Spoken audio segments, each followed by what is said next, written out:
Okay, so back to the mystery. Who killed Christopher Marlowe? Let's first of all start out, learn a little bit about our victim. Who was Christopher Marlowe? Well, he was a local lad for a start, or fairly local. He was born in Canterbury in February 1564, which is the same year that William Shakespeare was born, a bit further away in Stratford. And like Shakespeare, he was a playwright.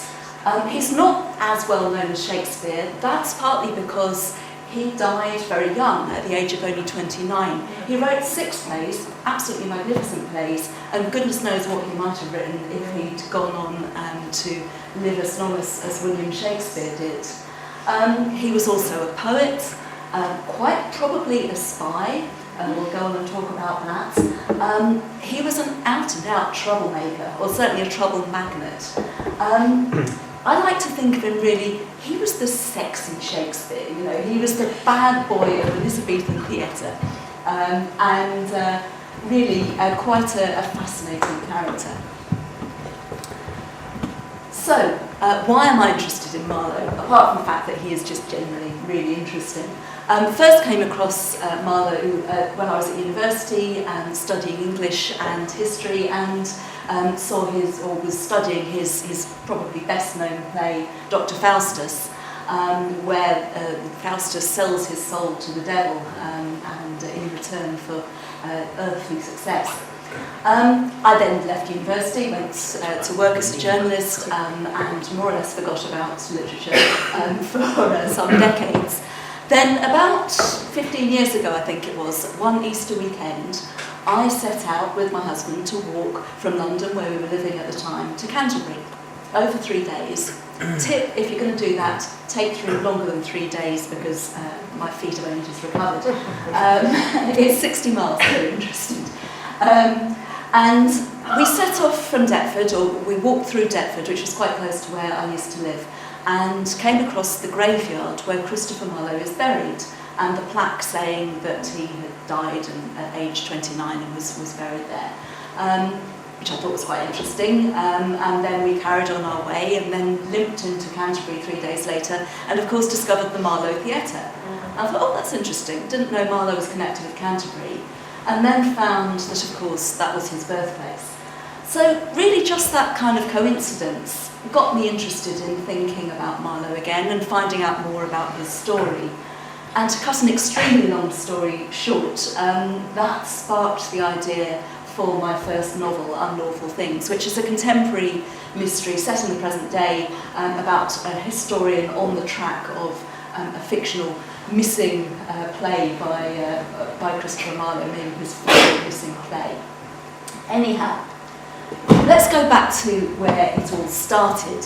So Canterbury in Christopher Marlowe's time. This is rather a fab little map. It was drawn in 1588, so it is about the right time for this. And you can, I love the fact you can still pretty much navigate by this. You can probably see the cathedral sort of top right there. Over to the left you've got the 2 branches of the River Stour. The further left of those, that's Westgate. If you follow along Westgate, then you go past Eastbridge, through the town centre where the butter market is, and then there's a church right over the far right-hand side if you follow that road through. And that was the church where Christopher Marlowe was baptised. Well, it was an interesting place, Canterbury in Marlowe's time. Frankly, it had been through a lot. There had been a huge amount of religious upheaval, and of course the church and the cathedral being so important in Canterbury, religious upheaval really kind of hit home. The first thing that happened, 26 years before Marlowe was born, was that Henry VIII had the shrine of Thomas Becket destroyed. Now, the shrine of Thomas Becket had been in Canterbury since he was murdered in the grounds of in the cathedral itself, famously in the 12th century. And since that day, pilgrims have been coming to Canterbury. We've got the Canterbury Tales, Geoffrey Chaucer's Pilgrims, so it had been a site of pilgrimage across really the Western world. People had come to Canterbury.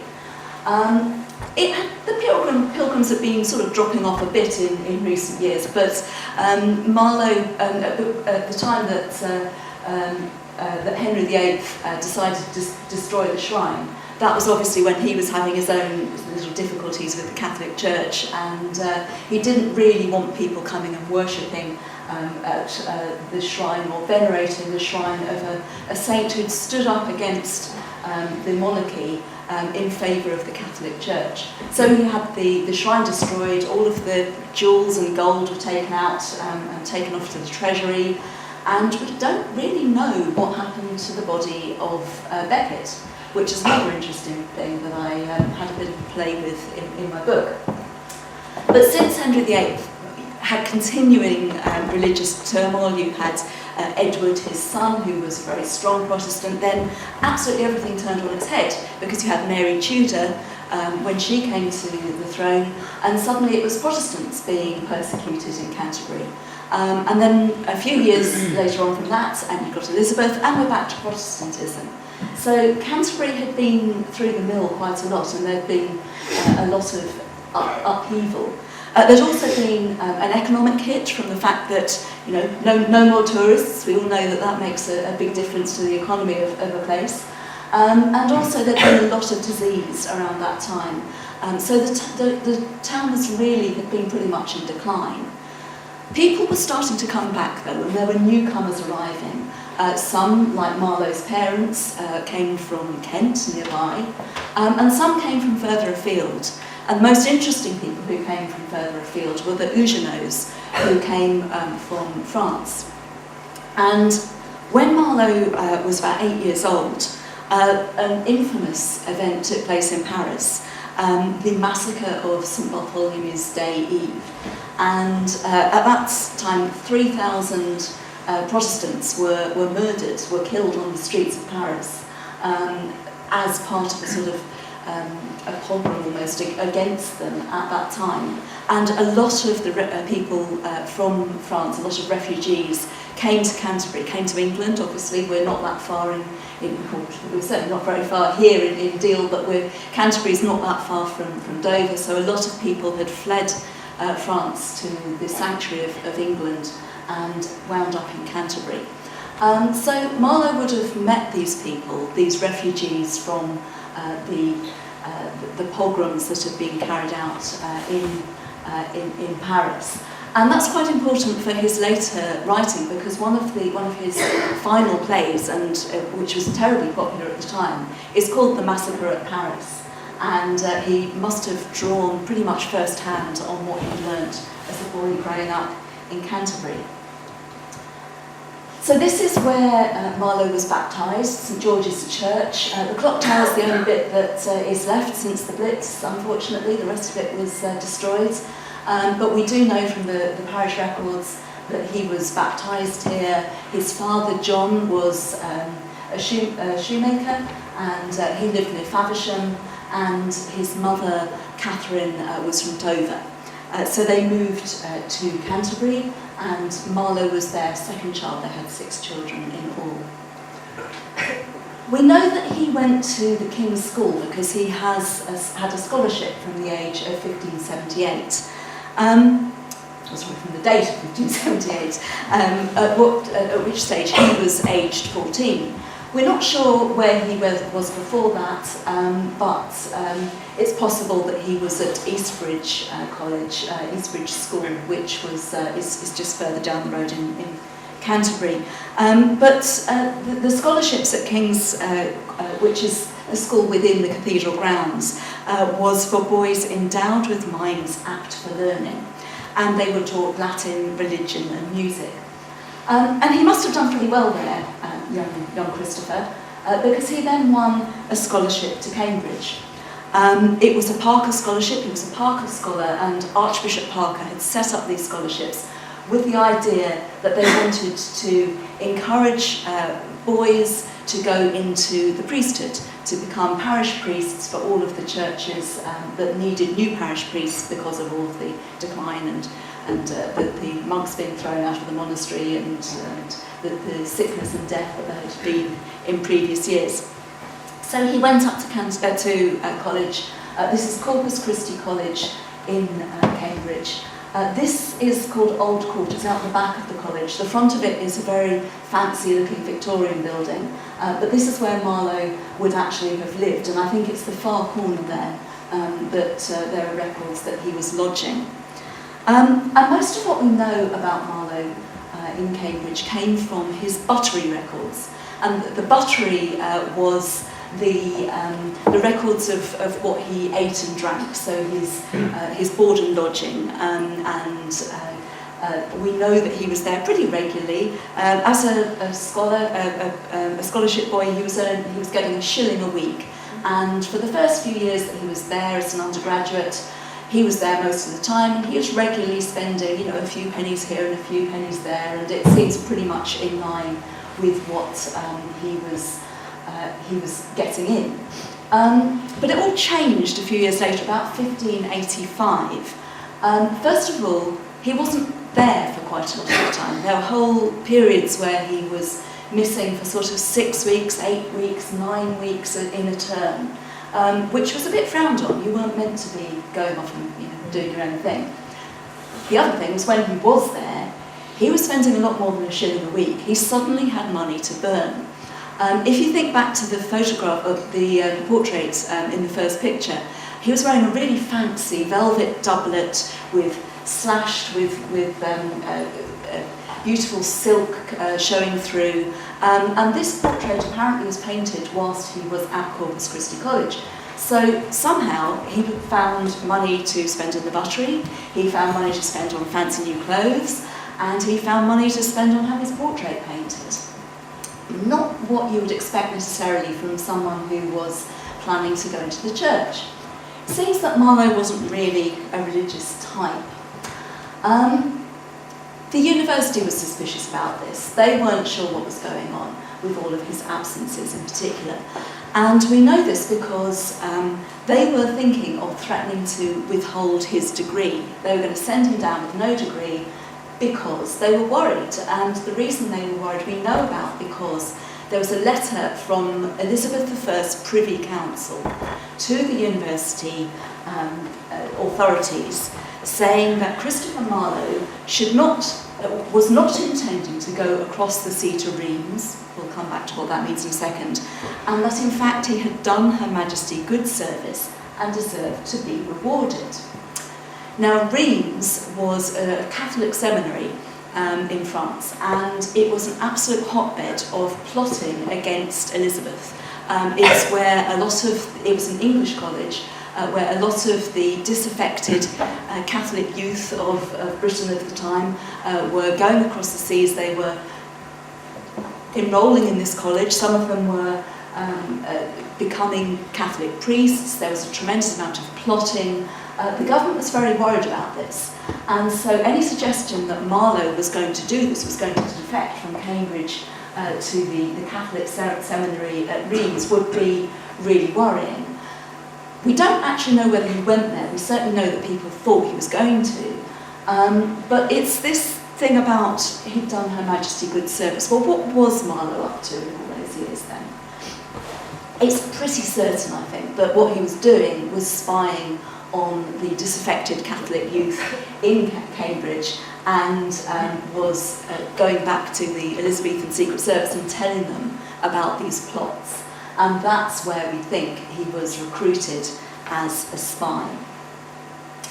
So, he left Cambridge eventually, and he moved to London, and he became a playwright and poet. And of course that's the important thing about Marlowe, because if he'd just been a student who sort of hung around on the edges of the Elizabethan Secret Service, we wouldn't, some would say, an equal of Shakespeare's in many ways in the plays that he wrote. This picture, of course, is the Globe Theatre, or the reconstructed Globe Theatre.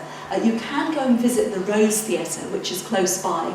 You can only see the foundations of it, but it's really within spitting distance of the Globe, and the two theatres were very much in competition with each other, and Marlowe was mainly writing for the Rose. So what did he write? He wrote all of these plays. He wrote Dido and sorry, I have to put my glasses back on. Dido, Queen of Carthage, which was very much the similar sort of themes to Shakespeare's Antony and Cleopatra, only of course Marlowe got there first. Tamburlaine the Great. Tamburlaine was an East Asian or a Central Asian warlord. He wrote a tremendously sort of bloody and dramatic play. It went pretty well, so he wrote part 2 as well. The Elizabethans knew how to do sequels as well as Hollywood. The Jew of Malta, which has an awful lot in common with a play that Shakespeare later wrote, Merchant of Venice. Dr. Faustus, his best-known play, as I said, and that has a certain echo in a lot of Shakespeare's witchcraft play, Macbeth. And the Massacre of Paris, we've already talked about a little bit. He also wrote some amazing love poetry. Hero and Leander was his unfinished final poem, and it's, honestly, some of it makes me blush. It's so passionate and so frankly rude. The Passionate Shepherd was another of his poems. You might know the opening of Come live with me and be my love, and we will all the passions prove, is how that one starts. And then he wrote a translation of Ovid's Amores, again, love poetry. And apparently that was so rude that it got banned by the Archbishop of Canterbury. The other thing about Marlowe's plays was that he really changed Elizabethan drama. Up until then, they'd not been written in this grand rhetorical style that we associate with people like Shakespeare now. And they didn't have much in the way of psychological depth. You didn't have heroes striding across talking about their inner thoughts in the soliloquies that we're used to seeing on the stage nowadays. And there was also the actual language itself. If anyone remembers at university being taught about Shakespeare's verse, things like, shall I compare thee to a summer's day? Iambic pentameter. It means 5 beats in the bar, is basically what iambic pentameter means. And that comes very much from the way that Marlowe was writing. In Dr. Faustus, Faustus beholds Helen of Troy, the most beautiful woman who ever lived, and he says, is this the face that launched 1,000 ships? Again, your 5-beat bar. So all of Marlowe's plays were written in this incredible new technique, blank verse. But I promised you trouble, which is far more interesting than plays. And when I say he's in trouble, these are just the things we know about. This is where he's actually been in the historical record. So the first one, a couple of years after leaving Cambridge, he was arrested in Shoreditch. Who knows, big night out, it happens to us all, doesn't it? And at Hog Lane, he was involved in a fight. He didn't actually strike the fatal blow, one of his friends did, and they were both hauled off to Newgate, and he was held there for a couple of weeks. But because he didn't strike the fatal blow, he was let loose, which was just as well, because a lot of people didn't survive very long in Newgate. A couple of years after that, he was arrested for coining in Flushing in the Netherlands.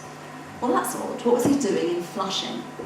Well, Flushing was a port city, and it was in the middle of the 7 Years' War at the time, and the place was full of soldiers, smugglers, ex-soldiers, people who deserted from the army, spies, plotters generally. And Marlowe was there almost certainly as a spy trying to work out what was going on. It was odd. He was sharing accommodation with a man called Richard Baines, and Baines was also in the pay of the Secret Service. And they accused each other of having incited a goldsmith to strike fake coins. We have no idea what they were doing or why they were doing this. It may be that they were trying to show that someone would do something, they were trying to get someone else into trouble, maybe the goldsmith. It may be they were trying to find out which of those people in Flushing was in the market for some counterfeit money. It may have just been they'd fallen out, they were trying to get each other in trouble, which was certainly the way it seems to have happened, because first Baines went to the ambassador and told them that Marlowe had incited this goldsmith to do it, and then Marlowe said, no, it wasn't me, it was Baines. And anyway, the two of them were, presumably had their heads banged together by the ambassador, who sent them home in disgrace. But Neither of them got into trouble when they got back, which again suggests that they were there on some sort of secret service. Anyway, so he was home just in time to have a trip back to see Mum and Dad in Canterbury, in which case he ended up fighting with a dagger on the corner of Mercer Street with a tailor called William Corker, who perhaps he knew from school or something, he was back in trouble again. But there'd been a bit of a pattern. He'd get in trouble and then he'd get out again. Things got a bit more serious in May 1593. This is a bit complicated, so I'll try not to make it too convoluted. But Marlowe was arrested for what was at the time called the Dutch libel. Now, someone had been going around London putting up posters inciting violence against refugees from the Low Countries who had been arriving in London because of the 7-Year War. And this was something that one of Marlowe's associates, Sir Walter Raleigh, had been very much against them allowing all of these Dutch refugees to come to London. And Marlowe was sort of associated with Raleigh. But these posters that had been plastered everywhere, which really were saying, they were inciting the apprentices of London to rise up and riot and be violent against these newcomers. And whoever wrote those posters, at the bottom, they had signed them Tamburlaine. Now, I don't think that a man who was clever enough to write the play Tamburlaine would have been daft enough if he had written a dangerous libel to write the name Tamburlaine at the bottom of it. However, it brought suspicion on him, and there was a lot of other things that started to happen all at once. Richard Baines had written a note saying that this is a dangerous man and he is an atheist and he is trying to persuade other men to atheism. One of Marlowe's friends was arrested, was tortured, and they found some supposedly blasphemous writing in his room. He said, "That's not mine, that's Marlowe's." So the clouds were gathering. Marlowe was starting to be accused of all sorts of things. He was arrested supposedly for this Dutch libel, and he was told that he needed to report to the court, which at the time was at Greenwich. Wherever the monarch is, that's where the court is. So when going to court, that's what it means. You're going to Her Majesty's Court. So that was at Greenwich at the time, which meant that Marlowe was staying just down the road, 2 miles down the road in Deptford. And on the 30th of May, 1593, Marlowe's luck finally ran out. So, what actually happened to Christopher Marlowe? Well, he spent the last day of his life in a house along Deptford Strand, owned by a widow called Eleanor Bull. And there he met 3 men. They were Ingram Fraser, who was a businessman, more or less respectable, and a moneylender, perhaps a little less respectable. Nicholas Skerries, businessman is too respectable for him. He was a con man, and a moneylender, and an extortionist, and a known associate of Fraser. He was also the sort of man who, if you wanted dirty work doing and you wanted to keep your own hands clean, Skerries was probably the man that you called. And they were there with Robert Poley. Poley was absolutely a political informer, and he'd worked with all of these men before, including Christopher Marlowe. So they've all been in the Secret Service at one time or another. And we know actually quite a lot about what happened that day, or certainly we know the official version, because back in the 1960s, someone discovered the coroner's report, extremely useful. So apparently these men had spent the morning talking, they had lunch, they walked in the garden in the afternoon, 6 in the evening, they came in and had supper. And then there was an argument, a quarrel about the sum of pence owed for the meal, or the reckoning. And Ingram Fraser was sitting at the table with his back to Marlowe, who was lying on a bed. Marlowe leapt up, full of anger, took his dagger, and hit Ingram Fraser around the head, possibly with the handle, not the blade, it's not very clear. So there was a struggle. Fraser struggled with Marlowe for the dagger, And this is what the coroner tells us. And so it befell in that affray that the said Ingram, in defence of his life, with the dagger aforesaid of the value of 12 pence, gave the said Christopher a mortal wound above his right eye of the depth of 2 inches and the width of 1 inch. Marlowe then and there instantly died. So what happened? Dagger through the eye socket straight into the brain. I hope instantly died. Because it was a very nice death. So, we actually have our answer to the question who killed Christopher Marlowe. It was Ingram Fraser. Ingram Fraser in Ellen Bull's house with Marlowe's 12-penny dagger. What we don't really know is why. The coroner accepted the story that it was a fight that got out of hand and that Fraser killed him in self-defence. It's possible. We know that Marlowe was not averse to a bit of trouble. But I do wonder, those men in that room, all of them knowing that Marlowe was up before the court in a matter of days, he was going to tell the secrets that he had learned during all of his time in the Secret Service. Who knows what Marlowe was going to tell? Perhaps they spent the day trying to persuade him to keep his mouth shut. But remember, one of his friends had just been tortured and had landed Marlowe in it. It was very hard to promise anyone that you weren't going to tell if you were going to be arrested and up before the court in Elizabethan times. I think that someone at some point during that day realised that the only way to keep Christopher Marlowe's mouth shut was to shut it for him forever. Now, the only other question is, what was the secret, or what were the secrets that the Secret Service didn't want Marlowe telling? And that was the thread I started to tug on when I wrote my book, Unlawful Things. I came up with a few ideas of my own, and I'm afraid if you want to know what those are, you're going to have to buy the book. Find out more at any of these places. If anyone is intrigued, I've got some books with me. I'm happy to sell you a copy and talk. And also to take questions if anyone would like to ask any questions.